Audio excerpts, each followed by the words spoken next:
এবার এই ফার্স্ট চ্যাপ্টারটা পড়ালাম যে কিছু মৌলিক ধারণা জাতীয় আয়ের চ্যাপ্টারটা চলছে, মানে অ্যাকচুয়ালি এটা ইউনিট 1টা জাতীয় আয়ের মধ্যে তিনটে বড় বড় টপিক আছে, তার মধ্যে একটা টপিক শেষ হলো এবং এই একটা টপিকে এমসি গুলো করবো। কি বলছে প্রথমে একটা করে পড়ছি। কে প্রথম 1933 সালে সমষ্টিগত অর্থনীতি মানে ম্যাক্রো ইকোনমিক্সের কথা প্রবর্তন করেন?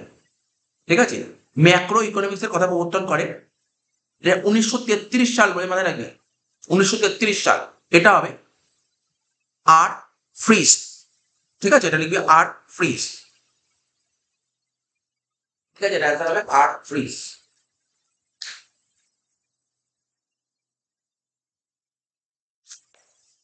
এবার কি বলছে, দুয়েরটা কি বলছে, আগে, খুব মনোযোগ সহকারে শুনবি, আগে সমষ্টিগত অর্থনৈতিক তত্ত্ব কি নামে প্রচলিত ছিল? তার আগে বলে দিই, সমষ্টিগত আগে আগে এটা সমষ্টিগত মানে তো ম্যাক্রো ইকোনমিক্স, মাইক্রো ইকোনমিক্সকে কি বলা হয়, ব্যষ্টিগত অর্থনীতি। আগে ব্যষ্টিগত অর্থনীতি কি নামে পরিচিত ছিল, দামতত্ত্ব। ব্যষ্টিগত ছিল দামতত্ত্ব, কিন্তু সমষ্টিগত কি ছিল, আয়তত্ত্ব। এবার যে অর্থনীতির যে শাখা সমগ্র অর্থনীতির সমষ্টিগত বিষয় নিয়ে আলোচনা করে, বোঝাই গেল সমষ্টিগত অর্থনৈতিক তত্ত্ব। ব্যষ্টিগত অর্থনৈতিক তত্ত্বের বিষয়বস্তু হলো ব্যষ্টিগত অর্থনীতি মানে ক্লাস 11 ইকোনমিক্স পড়লাম, ওখানে ব্যষ্টিগত অর্থনীতি মাইক্রো ইকোনমিক্স। তো মাইক্রো ইকোনমিক্স এ কি কি বিষয় নিয়ে আলোচনা করা হতো, দ্রব্যের দাম কি করে তৈরি করবি, সেবা কার্যের দাম আর অর্থনৈতিক উপকরণের দাম, অর্থাৎ সবকটাই হবে। এবার একটা দিয়েছে বলছে কোনটা সঠিক কোনটা ভুল, এটা লিখতে হবে। মূলধন একটা মজুদ, কি বলেছিলাম, মূলধন একটা মজুদ। মূলধন তো মজুদ, তো এই মধ্যে কি বললাম, ক্যাপিটালটা কি, ক্যাপিটাল কোন দিন দেখা হয়, একটা নির্দিষ্ট দিনে বলা হয় ক্যাপিটালটা। মূলধন মজুদ ঠিক। বিনিয়োগ, বিনিয়োগটাকে এই মধ্যে বললাম প্রবাহ, বললাম না প্রবাহ। তাহলে কারেক্ট অ্যান্সার কোনটা হবে, এরটা হবে, 1 আর 2 উভয়ই ঠিক। এবার বলছে নিচে সম্পর্ক বিচার করো, কি লিখেছে, Y M equal to Y R comma P. তাহলে ওয়াই এম মানে কি, আর্থিক আয়। ওয়াই মানে কি জানিস, ওয়াই মানে আয়, এম মানে মনিটারি মানে আর্থিক আয়, ওয়াই এম মানে আর্থিক আয়। ওয়াই আর, আর মানে রিলেটিভ, রিয়াল বলতে রিয়াল, আর মানে রিয়াল আর ওয়াই মানে আয়। রিয়াল ইনকাম মানে প্রকৃত আয়, প্রকৃত আয়। আর এখানে পি মানে কি, দাম স্তর। তাহলে এটা কি ধরনের সম্পর্ক তোকে বিশ্লেষণ করে, এটাকে বলে সংজ্ঞা।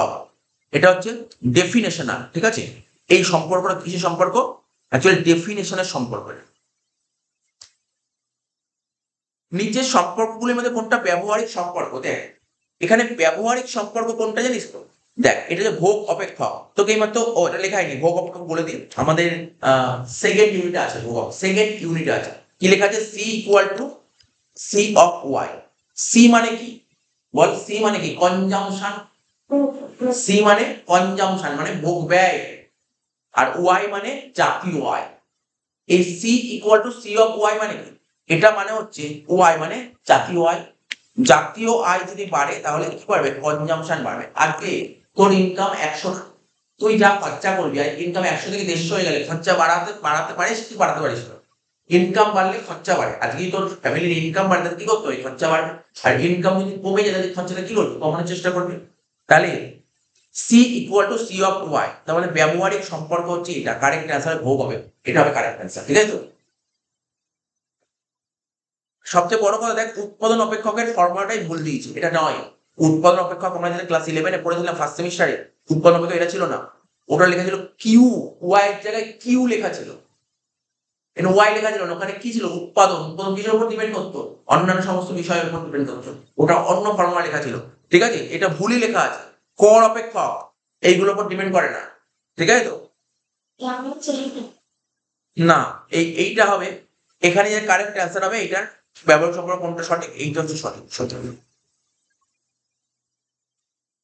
8-এরটা কি বলেছে, একটি মডেলকে ডিটারমিনেন্ট বলা হয় কখন, ডিটারমিনেন্ট বলা হয়, ঠিক আছে, যখন মডেলের সমীকরণের সংখ্যা মডেলের চলরাশির সংখ্যার সমান হয়।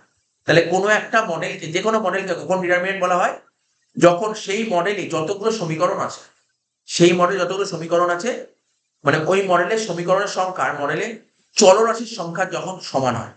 ঠিক আছে, এটা তো যে কোনো মডেল যখন তৈরি করা হয় ওই মডেলকে কখন ডিটারমিনেন্ট বলা হয়, ঠিক আছে, সেটা তখনই বলা হবে দেখতে হবে ওই মডেলে কতগুলো ইকুয়েশন আছে, ওই মডেলে কতগুলো ইকুয়েশন আছে এবং ওই মডেলে কতগুলো ভেরিয়েবল আছে। তো দুটো যখন সমান হয় তখন সেই মডেলকে ডিটারমিনেন্ট করা হয়, ঠিক আছে। এবার বলছে অর্থনীতিতে ভারসাম্যের ধারণাটি গ্রহণ করা হয়েছে কোন শাস্ত্র থেকে? এই ইকোনমিক্সে যে ভারসাম্য বলে কথাটা এসছে, ভারসাম্য মানে ইকুইলিব্রিয়াম, ইকুইলিব্রিয়াম বলে যে কথাটা এসছে, ঠিক আছে, এটা কোন শাস্ত্র থেকে নেওয়া হয়েছে এটা পড়তে হবে। এটা পড়তে হবে মেকানিক্স, ঠিক আছে, মেকানিক্স থেকে এসছে এই কথাটা। তারপর কোন দেশের জাতীয় আয়ের পরিসংখ্যান কোন ধরনের পরিমাপ প্রকাশ করে? এটা আগের ক্লাসেও বলেছিলাম, আগের দিন বলেছিলাম, ওই একটা পড়েছিলাম মনে করার চেষ্টা কর, এক্স পোস্ট আর এক্স আনডে, এক্স পোস্ট আর এক্স আনডে, ঠিক আছে। তো কোন দেশের জাতীয় আয়ের পরিসংখ্যান মানে একটা আমাদের দেশের জাতীয় আয় ন্যাশনাল ইনকাম আছে, তার যে পরিসংখ্যান স্ট্যাটিস্টিক্স কোন ধরনের পরিমাপ প্রকাশ হয়, কি পরিমাপ করে? এক্স পোস্ট, এটা এক্স পোস্ট, আগের দিন বলেছিলাম এটা করতে হবে, এটা এক্স পোস্ট। যখন আমরা কোন দেশের জাতীয় আয়ের তথ্য বিভিন্ন বছরের জন্য সংগ্রহ করি, বলছে কোন দেশের, বলছে যখন আমরা কোন দেশে জাতীয় আয়ের তথ্য বিভিন্ন বছরের জন্য সংগ্রহ করি, এটা কোন ধরনের রাশি তথ্য হবে? অপশন দিচ্ছে কালানুসারী তথ্য, একই সময়ের তথ্য, এস্টিমেট তথ্য, কাল্পনিক তথ্য। এটাকে কালানুসারী তথ্য বলে, একদম পুরো লেখা আছে ওখানে, বইতে পুরো লেখা আছে, না রিড করা আছে, আমাদের পড়ানো আছে, কালানুসারী তথ্য। এবার দেখ প্রথম কয়েকটি একটু অসুবিধা ছিল, এখান থেকে দেখ সবকটা বিষয়গুলি তোকে দিয়েছি লাগে। অর্থনীতিবিদরা ভোগ্যদ্রব্য, আজকেই পড়ালাম, ভোগ্যদ্রব্য কাকে বলে? ইকোনমিক্সরা ভোগ্যদ্রব্য কাকে বলে থাকে? যে জিনিসটা ভোগের জন্য ব্যবহার করা, তাই তো? দেখ এখানে কিছু আছে, ওই যে দ্রব্য ভোগকারীরা উৎপাদন করে। আচ্ছা ভোগ্যদ্রব্য, আজকে আমার চাল দরকার, আমি চাল উৎপাদন করবো না, যে দ্রব্য ভোগকারীদের অভাব মেটায়, আচ্ছা যে দ্রব্য ভোগকারীদের অভাব মেটায় সেটাই তো ভোগ্যদ্রব্য। এটা কারেক্ট অ্যান্সার হবে 13টা। মুক্ত অর্থনীতিতে উৎপাদন পদ্ধতিতে উৎপাদনের উপকরণ বন্টন কিভাবে বন্টিত হয়? মানে এইমাত্র বললাম মুক্ত অর্থনীতি মানে কি? ওপেন ইকোনমি, ওপেন ইকোনমিতে সবার জন্য রাস্তা হবে, সবার জন্য রাস্তা হবে, কি বলেছে? বলছে মুক্ত অর্থনীতিতে উৎপাদন পদ্ধতিতে উৎপাদনের উপকরণ বন্টন কিভাবে হয়? মানে উৎপাদনের যে উপকরণগুলো আছে না, কোনো উৎপাদন করতে যে জিনিসগুলো লাগবে ওটা বন্টন হয় কিসের মধ্যে? দাম আর বাজার ব্যবস্থার মধ্যে, দাম আর বাজার ব্যবস্থা। আচ্ছা জানিস আমাদের দেশে কটা অর্থনীতি? আমাদের দেশে না, পুরো ওয়ার্ল্ডে 3টে অর্থনীতি বিরাজমান। একটা হচ্ছে ধনতান্ত্রিক অর্থনীতি, যেটা চীনে দেখা যায়, ঠিক আছে। ধনতান্ত্রিক অর্থনীতি তো চীন কেন বলছে? ধনতান্ত্রিক অর্থনীতি কোথায় দেখা যায়? ইউএসএ দেখা যায়, ইউএসএ ধনতান্ত্রিক অর্থনীতি। একটা হয় সমাজতান্ত্রিক অর্থনীতি, আর একটা হয় মিশ্র অর্থনীতি। 3টে অর্থনীতি হয় না? ফার্স্ট সেমিস্টারে, ফার্স্ট চ্যাপ্টার সেকেন্ড চ্যাপ্টারে পড়েছিল, ফার্স্ট চ্যাপ্টারে পড়েছিলাম। 3 ধরনের অর্থনীতি দেখা যায়, কি কি বললাম? ধনতান্ত্রিক, একটা সমাজতান্ত্রিক, আর একটা মিশ্র। আমাদের দেশে কি অর্থনীতি থাকে জানিস? মিশ্র। আমাদের দেশ মিশ্র অর্থনীতি বর্তমান, ঠিক আছে। তো বলি ধনতান্ত্রিক অর্থনীতির বৈশিষ্ট্য কি? অ্যাকচুয়ালি এটা ব্যক্তিগত মালিকানা। ধনতান্ত্রিক অর্থনীতিতে কি হয়? ব্যক্তিগত মালিকানা, পুরোপুরি ব্যক্তিগত, ওটা পুরো প্রাইভেটাইজেশন, ব্যক্তিগত মালিকানা। তাহলে এখানে কি হবে? ধনতান্ত্রিক অর্থনীতির মূল বৈশিষ্ট্য উৎপাদনের উপকরণের ব্যক্তিগত মালিকানা। 15 থিওরি, এটা একটু তোকে পড়তে হবে। যেমন আগেরটা বললাম কোনো একটা থিওরিকে কখন ডিটারমিনেন্ট বলা হয়, বলেছিলাম ওই থিওরি যতগুলো ফর্মুলা ইউজ করা হয়েছে, আর কি বলবো ফর্মুলা না, কি বলে ইকুয়েশন, যতগুলো ইকুয়েশন ইউজ করা হয়েছে আর যতগুলো ভেরিয়েবল আছে দুটো যখন সমান হয়। এবার বলছে একটা থিওরি কি? থিওরি জিনিসটা কি? যখনই কোনো থিওরি লেখা হয় না, ওই থিওরির মধ্যে নেমে একটা কথা লেখা থাকে, যদি এরকম হতো, যদি এরকম একটা কথা, যদি এখানে দেখ লিখেছে যদি তাহলে, এরকম কথা ইউজ করা হয় কোন থিওরি, যে কোনো থিওরি পড়তে গেলে দেখবি লেখা যদি তাহলে এরকম কথা লেখা। ধরো থিওরি তো কোনো না কোনো একজন এক্সপার্ট লেখে, সেই এক্সপার্টটা কি দেখেছিল? বিভিন্ন কিছু পর্যবেক্ষণ করেই তো থিওরিটা লিখেছিল। তাহলে ও তো দেখেছিল যদি এটা হতো তাহলে এটা হবে, যদি এটা হয় তাহলে এটা হবে। এবার সমষ্টিগত অর্থনীতির অধিকাংশ চলরাশি কি? এটা আগের দিন বলেছিলাম, এই যে ম্যাক্রো ইকোনমিক্স পড়ছি না, ম্যাক্রো ইকোনমিক্সে ম্যাক্সিমাম ভেরিয়েবল কি থাকে? স্টক আর ফ্লো, ম্যাক্সিমাম থাকে স্টক আর ফ্লো। নেক্সট বলছে কি নিচের কোনটি বিনিয়োগ নয়? বল, বিনিয়োগ তো করলি তুই, আজকেই পড়ালাম ইনভেস্টমেন্ট, বলছে কোনটা বিনিয়োগ নয়? আচ্ছা বল, মূলধনী দ্রব্য কেনার জন্য ব্যয়, মানে তুই মেশিন কেনার জন্য যে ব্যয় করলি এটা কি মূলধনী, এটা কি বিনিয়োগ কি বিনিয়োগ নয়? এটা বিনিয়োগ। বিনিয়োগ নয় কেন? তুই বলছে মূলধনী দ্রব্য কেনার জন্য ব্যয় করলি, কোনো একটা মূলধনী দ্রব্য কেনার জন্য ব্যয়, এটা বিনিয়োগ। এটা অবশ্যই বিনিয়োগ। বিনিয়োগ কমে না কেন? এটা বিনিয়োগ। আজকে তোর বাড়িতে ফ্রিজ কিনলো, তো বিনিয়োগ। বুঝতে পারি তো? হ্যাঁ, তুই যে ফ্রিজটা এই বছরই ব্যবহার করে ফেলে দিলি সেটা আলাদা। তাহলে খাদ্যদ্রব্য কেনার জন্য ব্যয়, এটা ভাব। খাদ্যদ্রব্য কেনার জন্য যে ব্যয় তাকে তো কি বলে? ভোগ্যদ্রব্য বলে। আরে মূলধনী দ্রব্য আর ভোগ্যদ্রব্যের ডিফারেন্সটা বোঝ। মূলধনী দ্রব্য কি? ফোন, মেশিন, বাড়ি, ফার্নিচার, এগুলো সব মূলধনী দ্রব্য। কিন্তু ভোগ্যদ্রব্য কোনগুলো? যেগুলো ভোগ করার জন্য কি খরচ করিস তাকে ভোগ্যদ্রব্য বলে। তাহলে বল এখানে বল খাদ্য। হ্যাঁ বল। বাড়ি না, আবার একটা ব্যাপার আছে, ভোগ্যদ্রব্য দু রকমের, একটা স্থায়ী হয় একটা অস্থায়ী হয়। তাহলে বল স্থায়ী ভোগ্যদ্রব্য, ঠিক আছে তো? তাহলে এখানে কি স্থায়ী ভোগ্যদ্রব্যটাই আবার মূলধনী দ্রব্য। বলছে কি এখানে নিচের কোনটি বিনিয়োগ নয়, এর মধ্যে কোনটা ইনভেস্টমেন্ট নয়? বল খাদ্যদ্রব্য কেনার জন্য যে ব্যয় করছি, চাল ডাল তেল নুন গম এইগুলো কেনার জন্য যে খরচা করলি, এটা কি দেবো? এটা কি দেবো? এটা তো ভোগ্য দেবো। এটা তো আর মূলধনী দ্রব্য নয়। এটা কি মূলধনী দ্রব্য? মূলধনী দ্রব্য কাকে বলে? আগে বলেছি মূলধনী দ্রব্য কাকে বলে, যেগুলো অনেক বছর ইউজ করতে পারে। যেমন তো উদাহরণ দিলাম, বাড়িতে একটা কারখানা আছে, তো একটা মেশিন কিনবি, মেশিনটা কি করেছে? মূলধনী। ওই যে কারখানার আয়তন বাড়ানোর জন্য ব্যয়। আজকে তোর বাড়িতে একটা কারখানা আছে, কারখানাটাকে আরো একটু বড় করবি, ঠিক আছে তো? বিনিয়োগ বা মূলধনী দ্রব্য? বিনিয়োগ বা মূলধনী দ্রব্য। তারপর নতুন কারখানা স্থাপন করার জন্য ব্যয়, তুই নতুন একটা কারখানা তৈরি করবি, বিনিয়োগ বা মূলধনী দ্রব্য? বিনিয়োগ। তাহলে বুঝলি এর মধ্যে কোনটা বিনিয়োগ নয়? খাদ্যদ্রব্য কেনার জন্য ব্যয়। এটা আগের দিন বলেছিলাম। 1936 সালে প্রকাশিত general theory of employment and interest and money, এই বইটা কে লিখেছে? এই বইটা কেইন্স। কেইন্স লিখেছে, পড়বি। জেম কেইন্স। একটি কেমিস্টের দোকানে একটি ফ্রিজ ব্যবহৃত হয়, মানে ওষুধের দোকানে একটা ফ্রিজ ব্যবহৃত হয়। এটি কোন ধরনের দ্রব্য? মূলধনী দ্রব্য। মূলধনী দ্রব্য কেন? দেখ ব্যাপারটা বোঝ। ওই একটা ওষুধের দোকানে ফ্রিজটা ও কি এই বছরই ব্যবহার করে ফেলে দেবে? এই বছর ব্যবহার করলে ভোগ্য দ্রব্য, ব্যবহার করে ফেলে দিলেই ভোগ্য দ্রব্য। কিন্তু ও তো ফ্রিজ তো বছরের পর বছর ব্যবহার করবে, তাহলে এটা কি দ্রব্য? মূলধনী দ্রব্য। এইমাত্র বললাম মোট বিনিয়োগ পড়ালাম না, জিআই আর এনআই।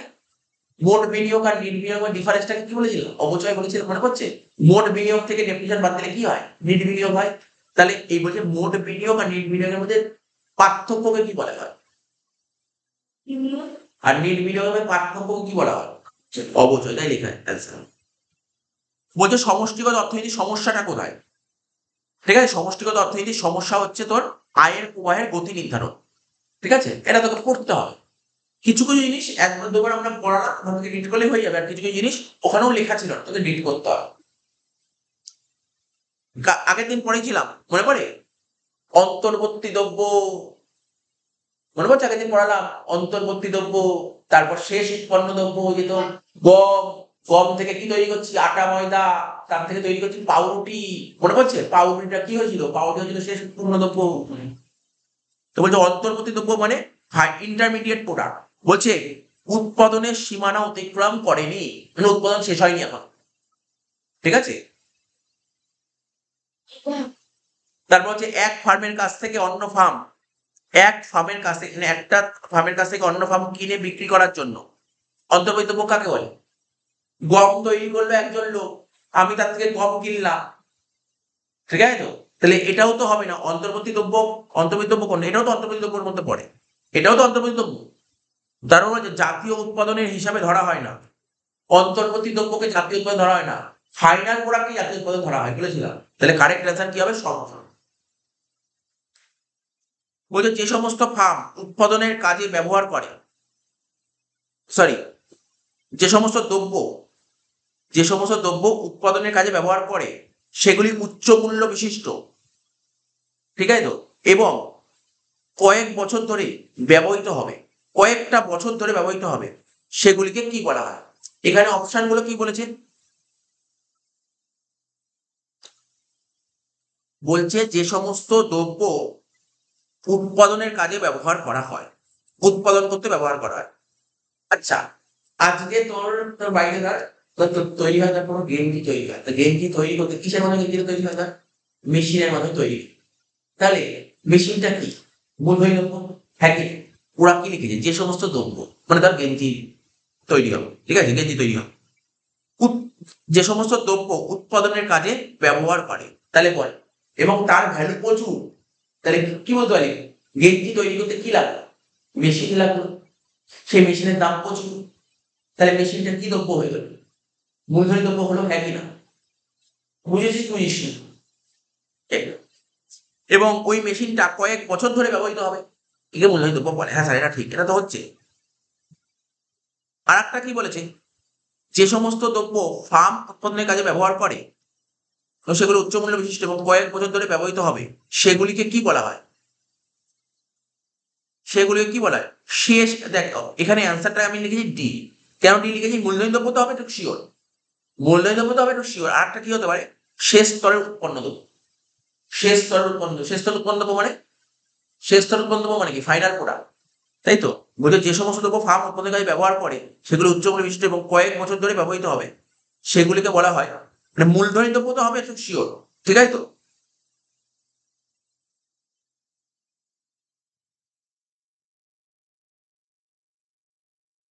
হ্যাঁ হ্যাঁ। না, অন্তর্বর্তী দ্রব্য হবে না। অন্তর্বর্তী দ্রব্য হবে না। এটা এইটা হবে বি আর সি। 24 বলছে টিউবলাইট এবং বাল্বের মতো বৈদ্যুতিক দ্রব্য কিসের উদাহরণ? তো আগের দিন বলেছিলাম টিউবলাইট, বাল্ব, এইগুলো যে বৈদ্যুতিক দ্রব্য, এটা কিসের উদাহরণ? এটা কি আগের দিন বলে দিয়েছিলাম? এটা ভোগ্য দ্রব্য তো অবশ্যই। এগুলো কি ধরনের ভোগ্য? অর্ধস্থায়ী বলেছিলাম অনেক দিন। দেখবি একবার এডিট করে নিবি, বই বই লেখা ছিল, সব দাগ দিয়ে দিয়েছিলাম, অর্ধস্থায়ী ভোগ্য দ্রব্য। আমি ধর একটা মোটর গাড়ি কিনলাম, এটা কি হিসেবে গণ্য হবে? মোটর গাড়ি কিনলে, বাইক কিনলে কি গণ্য হবে? এটা কি ভোগ্য দ্রব্য? স্থায়ী ভোগ্য দ্রব্য। মূলধনী দ্রব্য কিনতে উৎপাদককে যে ব্যয় করতে হয়, মূলধনী দ্রব্য কিনতে যে ব্যয় করা হয়, তাকে কি ব্যয় বলে? স্থির বিনিয়োগ, স্থির বিনিয়োগ। দেখ, মূলধনী দ্রব্য কিনতে উৎপাদকে যে ব্যয় করা হয় তাকে স্থির বিনিয়োগ। স্টক, স্টক কিনতে যদি বলে মজুত পণ্য কিনতে যে বিনিয়োগ করা হয় তাকে মজুত বিনিয়োগ করা হয়। আর গ্রস বিনিয়োগ করলাম, তো গ্রস ইনভেস্টমেন্ট কোনটা বললাম? ওই ক্যাপিটালটা ধর 1 লাখ টাকা ছিল আগের বছর, এখন 1,10,000 হলো, ওই যে মূলধনটা বাড়লো, তাকে বলা হয় গ্রস ইনভেস্টমেন্ট। আর নেট ইনভেস্টমেন্ট কোনটা? গ্রস ইনভেস্টমেন্ট থেকে ডেপ্রিসিয়েশন বাদ দিবে। অপচয় কাকে বলে? এর মধ্যে বললাম অপচয় কাকে বলে। দেখ, প্রথম পয়েন্ট পর, সাধারণ ব্যবহারের জন্য স্থির সম্পদের মূল্য হ্রাস। এটা হবে, হ্যাঁ স্যার হবে। সাধারণ ব্যবহারের ফলে দুর্ঘটনার জন্য স্থির সম্পদের মূল্য হ্রাস। দুর্ঘটনা করে যে অ্যাক্সিডেন্ট হয়েছে, স্থির সম্পদের মূল্য কমে গেছে, এটাও অপচয়ের মধ্যে পড়ে। সাধারণ ব্যবহারের ফলে স্থির সম্পত্তির প্রত্যাশিত অবজলেন্সের মূল্য হ্রাস। দেখা গেল কি হয়েছে, কারণ মার্কেটে নতুন নতুন প্রোডাক্ট চলে এসেছে এবং তোর ওই প্রোডাক্টের ভ্যালু আস্তে আস্তে কমে গেছে, এটাও অপচয়ের মধ্যে পড়ে। তো যে প্রত্যাশিত অবজলেন্সের মূল্য হ্রাস, তাহলে কারেক্ট আছে সবগুলো। অবসলেন্স মানে ব্যবহারের অনুপযোগী হয়ে যাবে, এখন আর ব্যবহারের মতো পজিশনে নেই।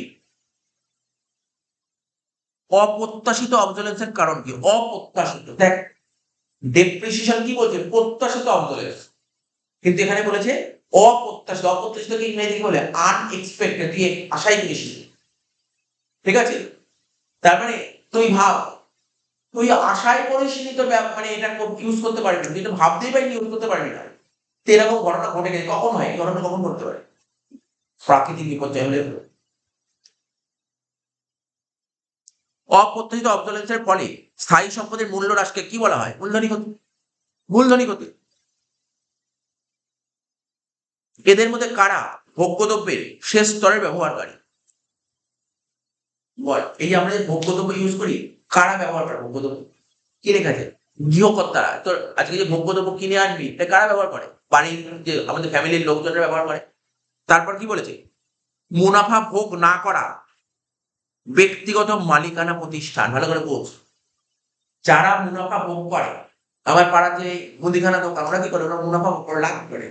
যদি লাভ করে না এমন প্রতিষ্ঠান, লাভ করে না এমন প্রতিষ্ঠান, আজকে ধর পাড়ার ধর ক্লাব, ওরা ধর এই ভোগ্যতাও কিনে নিয়ে আসলো, ওরা কি ওরা বেচবে না, লাভ করবে, ওরা কি করবে, ওরা ইউজ করবে। তারপর সরকার, বুঝতে পারলি অ্যান্সার কি হবে, তাহলে সবগুলোই হবে অ্যান্সার। হ্যাঁ, সরকারও ব্যবহার করবে, সরকার ব্যবহার করবে না, সরকার তার কত কিছু কেনে, কতগুলো গুডস ব্যবহার করার জন্য কেনে। কোনো সময় বিন্দুতে পরিমাপ করা পরিমাণকে কি বলা হয়? কোনো, ভালো করে বুঝবি, কোনো সময় বিন্দুতে, হ্যাঁ না, সময় বিন্দুতে না, ওটা সময় বিন্দু না, একটা পয়েন্ট অফ টাইম, একটা period of time. Period of time হলে প্রবাহ, পয়েন্ট অফ টাইম মানে কোনো একটা নির্দিষ্ট সময়ে, নির্দিষ্ট দিনে, নির্দিষ্ট দিনে কি হয় বুঝুন, বলছে কোনো সময় বিন্দুতে বলেছে, ভালো করে বলি, কোনো সময় বিন্দুতে। আচ্ছা, 32টা কি বলে দেখ, একটা বিভাগ মানে ধর একটা ডিপার্টমেন্ট থেকে আর একটা ডিপার্টমেন্ট, এই যে যেটা বলবো না, সার্কুলার, সার্কুলার বুঝি, সার্কুলার আমাদের কথা থেকে এসেছে, সার্কুলার মানে সার্কেল থেকে এসেছে। সার্কেল মানে কি, বৃত্ত, যখন বৃত্ত আকারে ঘুরতে থাকে তখন তাকে বলে সার্কুলার। বলছে এক বিভাগ থেকে যখন অন্য বিভাগে নিরন্তর প্রবাহিত প্রবাহ থাকে, নিরন্তর, নিরন্তর মানে বন্ধ হবে না, চলতেই থাকবে তো চলতেই থাকবে, ঘুরতেই থাকবে তো ঘুরতেই থাকবে, বুঝতে পারলি? এটাকে কি বলা হয়, বুঝতে পারলি ব্যাপারটা কি বলেছে এখানে, পড় ভালো করে। এক বিভাগ থেকে অন্য বিভাগে, ধর একটা বিভাগ ধর আছে এ, একটা আছে এ,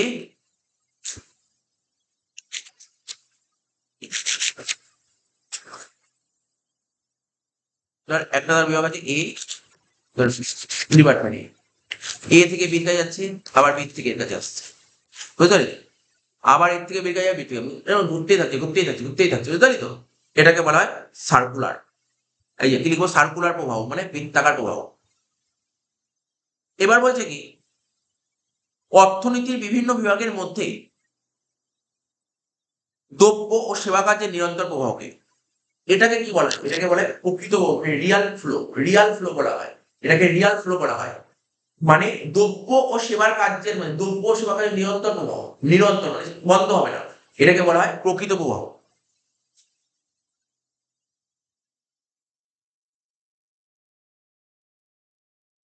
বলছে অর্থনীতির উৎপাদনকারী বিভাগ পরিবার বিভাগের উপর কিসের জন্য নির্ভর করে? একটু ভালো করে বোঝে যায় লাইনটা পর।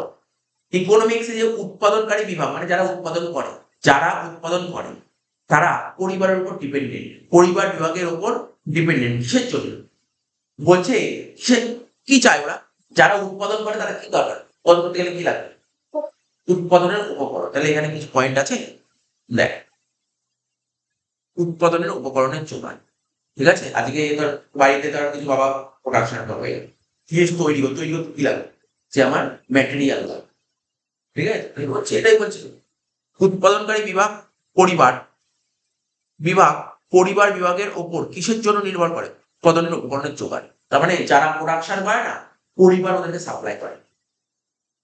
পরিবার, বুঝবে একটু অন্যরকম, সার্কুলার ফ্লো অফ ইনকাম এর পরের চ্যাপ্টারে আমরা বলবো, সার্কুলার ফ্লো অফ ইনকাম ডিটেইলসে বলবো। তো ব্যাপারটা কি হচ্ছে, পরিবার ওদেরকে দেবে, পরিবার কাদেরকে দেবে, যারা তৈরি করবে, ফার্মকে দেবে, ঠিক আছে? ফার্ম আবার ওই জিনিসটা তৈরি করে আবার পরিবারকে দেবে, ঠিক আছে? একজন আরেকজনের উপর ও ওকে দেবে, কি দেবে এবার, ডিউরেশন কি দেবে? এবার দেখ ব্যাপারটা হচ্ছে, ফার্ম যে গুডসটা তৈরি করবে, গুডস তৈরি করে কি কি দেবে, গুডস তৈরি করে কি দেবে, কাকে দেবে, হাউস হোল্ডকে দেবে। দুজন লোক হয়, দুজন লোক হয়, একটা হয় হাউস হোল্ড, হাউস হোল্ড মানে কি ঘর, আর আরেকটা হয় ফার্ম, ফার্ম মানে যে তৈরি করবে, ফার্ম গুডস তৈরি করবে, গুডস তৈরি করে কাকে দেবে, হাউস হোল্ডকে দেবে। তা হাউস হোল্ডকে দেবে, তার মধ্যে হাউস হোল্ড থেকে কি নেবে, টাকা নেবে। কে টাকা নেবে, ফার্ম টাকা নেবে। ফার্ম ওই টাকা নিয়ে কি করবে, মার্কেট থেকে কাঁচামাল কিনবে, কাঁচামাল কিনেই তো প্রোডাকশন করবে, তাহলে আলটিমেটলি টাকাটা আসবে কোথা থেকে, হাউস হোল্ডের থেকে আসবে। তাহলে এটাকে ঘুরিয়ে বলেছে দাও।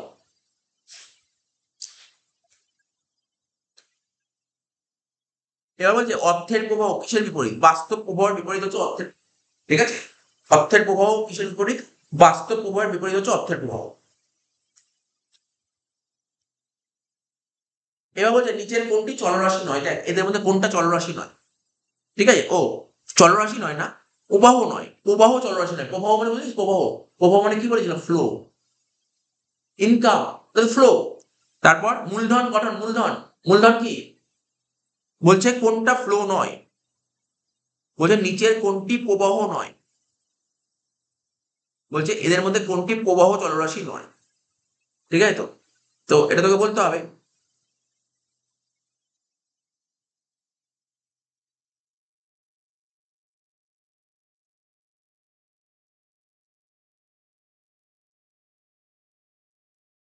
এদের মধ্যে কোনটা প্রবাহ চলরাশি নয়, তার মানে প্রবাহ চলরাশি নয় কোনটা?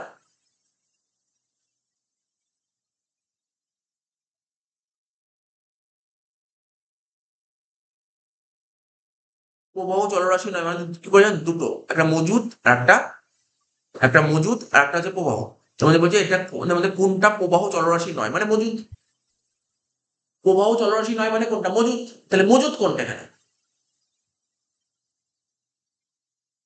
দেখ, যদি শুধু মূলধন বলতো তাহলে মূলধন গঠন করেছে, শুধু মূলধন মজুদ, তাহলে এখানে কারেক্ট অ্যান্সার হবে কোন দেশের অর্থের জোগাড়।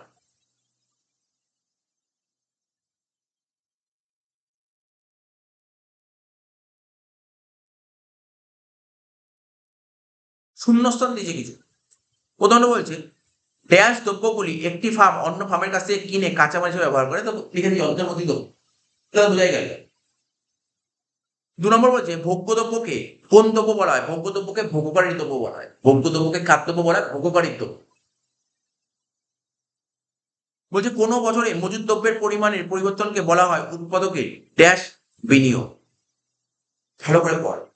কোনো একটা বছরে মজুদ দ্রব্যের পরিমাণের পরিবর্তন, মানে একটা বছরে মজুদ দ্রব্যের পরিমাণ, মজুদ দ্রব্যের পরিমাণের পরিবর্তনকে বলা হয় উৎপাদকের কি বিনিয়োগ? এটা হচ্ছে মজুদ বিনিয়োগ। কিছুক্ষণ আগে বলছিলাম মজুদ বিনিয়োগ কাকে বলে। ওই যে শেষ স্তরের উৎপন্ন দ্রব্যের ভোগ ব্যয়, একদম শেষ স্তরের উৎপন্ন দ্রব্যের ভোগ ব্যয় কি করে হবে? ভোগ ব্যয়ের সাথে বিনিয়োগ ব্যয় যোগ করলেই হবে শেষ স্তরে উৎপন্ন দ্রব্যের ব্যয়। এবার বলেছে ড্যাশ ড্যাশের মধ্যে রয়েছে প্রতিস্থাপন বিনিয়োগ। কোন বিনিয়োগের মধ্যে, কার মধ্যে প্রতিস্থাপন বিনিয়োগ রয়েছে? স্থূল বিনিয়োগ মানে গ্রস ইনভেস্টমেন্ট। ঠিক আছে, গ্রস ইনভেস্টমেন্টের মধ্যে রয়েছে প্রতিস্থাপন বিনিয়োগ। ড্যাশ হলো একটা মজুদ চলরাশি, ঠিক আছে, এটা হচ্ছে সম্পদ। ড্যাশ মজুদ চলরাশি মানে স্টক। স্টক কাকে বলে? যেটা আমি বলেছিলাম ক্যাপিটাল। ক্যাপিটাল হচ্ছে মজুদ চলরাশির মধ্যে পড়ে, মানে মূলধন। সম্পদ মানে ওয়েলথ। ওয়েলথ হচ্ছে মজুদ চলরাশির মধ্যে পড়ে। বলছে অর্থনীতির বিভিন্ন বিভাগের মধ্যে যে অর্থের প্রবাহ ঘটে, অর্থনীতির বিভিন্ন বিভাগের মধ্যে মানে ইকোনমিক্সের যে বিভিন্ন বিভাগের মধ্যে অর্থের প্রবাহ ঘটে তাকে কি বলে? আর্থিক প্রবাহ। তাহলে যে আর্থিক প্রবাহ ড্যাশ প্রবাহের বিপরীত দিকে ঘটে। আর্থিক প্রবাহ কার বিপরীত দিকে ঘটে? বাস্তব প্রবাহের বিপরীত দিকে ঘটে। 100 টাকার নোট আর হচ্ছে রহিমের মানি ব্যাগে 2000 টাকার নোট আছে, দুটোই তো স্টক, দুটোই স্টক। True false?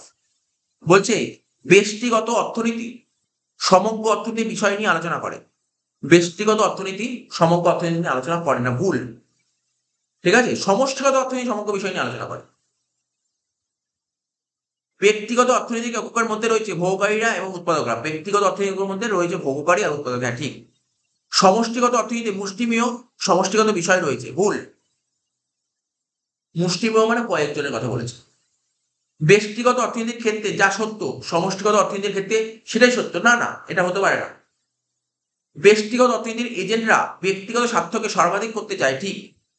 সমষ্টিগত অর্থনীতির বিশ্লেষণ পদ্ধতিকে সাধারণ ভারসাম্যমূলক আলোচনা হিসেবে বর্ণনা করা যেতে পারে, এটাও ঠিক। কটা যে 3টে কোশ্চেন আছে।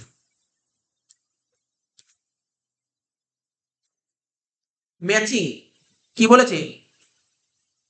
বলছে উপকরণের বন্টন। উপকরণের বন্টন বলছে এই যে এখানে ফার্স্ট কলাম আর সেকেন্ড কলাম দিয়েছি না, এই প্রথম কলমে মানে কার সঙ্গে কার ম্যাচ আছে বলছে, কার সঙ্গে কার ম্যাচ আছে, বুঝতে পারলি? এখানে বলছে, তারা বলছি ব্যাপারটা কি বলতে এই যে এখানে এর অ্যান্সার এখানে 1 দিয়েছে, বির অ্যান্সার 2 দিয়ে, সির অ্যান্সার 3 দিয়ে, ডির অ্যান্সার 4 দিয়ে। এর মধ্যে সবকটা ঠিক নেই, কোনটা ঠিক? এর সাথে একটা কি ঠিক, এটার সাথে এটা ঠিক, এটার সাথে এটা ঠিক, এটার সাথে কোনটা ঠিক? এখানে দেখ একমাত্র দেখা যাচ্ছে যে আমি যেটা বুঝতে পারছি ভারতে মুদ্রাস্ফীতির সমস্যা মানে ইনফ্লেশনের যে সমস্যা, এটা সমষ্টিগত অর্থনীতি আলোচনা করে, ম্যাক্রো ইকোনমিক্স এর আলোচনা করে। কোনদিন পরেই ছিলাম যে ভারতে মুদ্রাস্ফীতি ইনফ্লেশন সমষ্টিগত অর্থবিদ্যার আলোচ্য বিষয়। ঠিক আছে তো? মানে এখানে এই অ্যান্সারটাই কারেক্ট লাগে, বির অ্যান্সারটা হচ্ছে 2 হবে, আর বাকি একটাও ঠিক লিখে নিন, বাকি একটাও ঠিক লিখে নিন।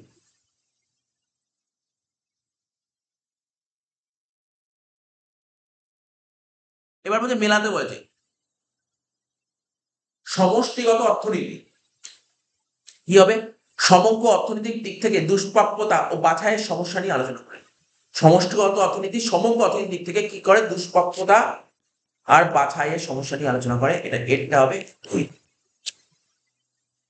বিটটা বলছে সাধারণ ভারসাম্য বিশ্লেষণ কি, সমষ্টিগত অর্থনীতির আলোচনার পদ্ধতি, বিটটা হবে 4। সিটটা শিল্পের ভারসাম্য কোনো একটি দ্রব্যের উৎপাদনে নিযুক্ত সকল ভারতের সঙ্গে সম্পর্কিত, সিটটা হবে 1। লাস্ট, সমষ্টিগত অর্থনীতির একটি এজেন্ট কি হবে, সমষ্টিগত অর্থনীতির একটি এজেন্ট হচ্ছে telecom regulatory authority of India. Last question,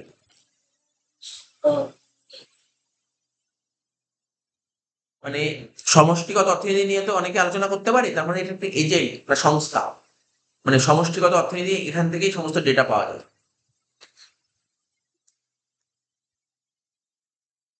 এবার বলেছে তিনেরটা বলছে সমষ্টিগত অর্থনীতি, সমষ্টিগত অর্থনীতি জিডিপির ভারসাম্য স্তর নিয়ে আলোচনা করে। পরের চ্যাপ্টার জিডিপি আলোচনা করো, পরের চ্যাপ্টার জিডিপি, পরের দিন জিডিপি আর করো। সমষ্টিগত অর্থনীতি জিডিপির ভারসাম্য স্তর নিয়ে আলোচনা করো। সাধারণ ভারসাম্য কি হবে, অর্থনীতির সমস্ত বাজারে একযোগে ভারসাম্য।